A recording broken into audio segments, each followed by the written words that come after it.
On behalf of Mona, Paddy, Bessie and the rest of the Kelly family, we are delighted and honoured to join with you today for this unique and beautiful tribute to our Luke.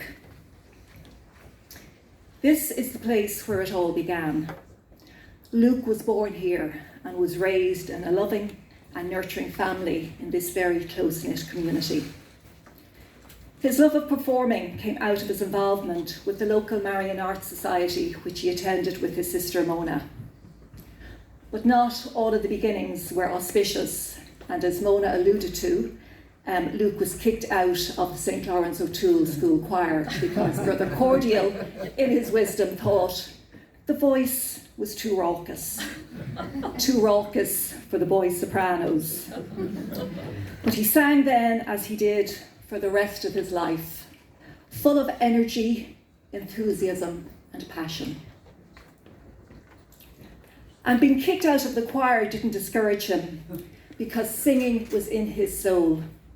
It came from the heart of the Kelly family and the hearth of the Kelly home.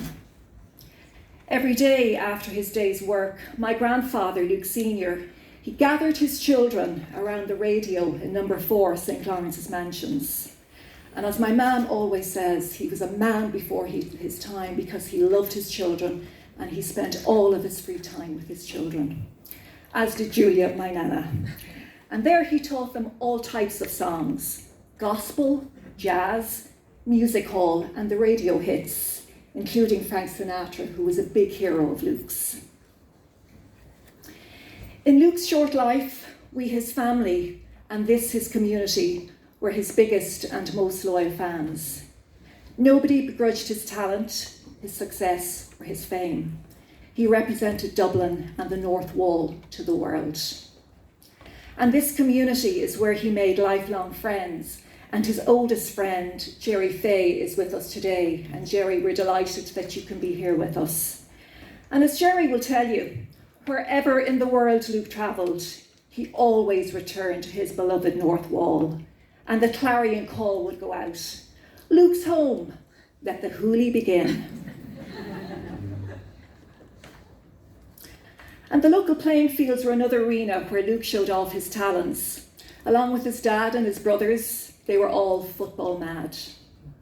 Luke played both Gaelic for O'Connell's boys and soccer, and according to my Uncle Paddy, he had great prowess on the pitch. He was as strong as a bull. And Mam says that he was always eating, although he was as skinny as a rake, and he would have the loaf of bread half eaten by the time he brought it home from the local shop. And Julia, his mother, wasn't very impressed. And another of Luke's passions that I want to highlight here today in his old school was his love of reading. As some of you know, he would read anything, and he read everything from Joyce to Dostoevsky to the local newspapers. And at the time the group was looking for a name, the book Luke was reading, and this is his copy, I'm not sure it was the copy he had at the time, but this is Uncle Luke's copy, was James Joyce's collection of short stories, Dubliners. He said it would be a great name for the group, and that's how they ended up as the Dubliners. The lads agreed, and off the Dubliners went around to conquer the world, and the rest, we know, is history. Whoops.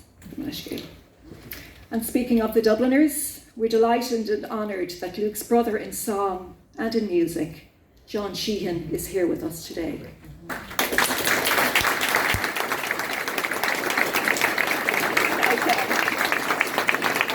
How are you, John?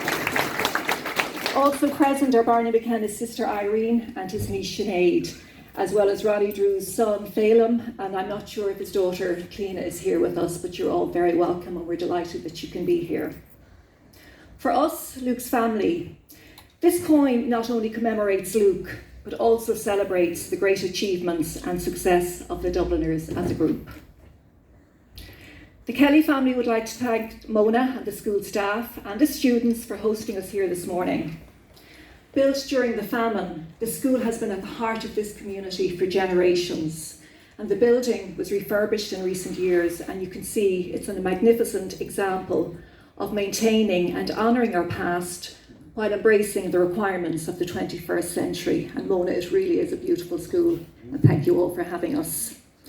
Now, compared to the school, the central bank around the corner is a Johnny-come-lately to the North Wall area, but we want to thank them for honouring a son of Sheriff Street with the launch of this beautiful commemorative coin.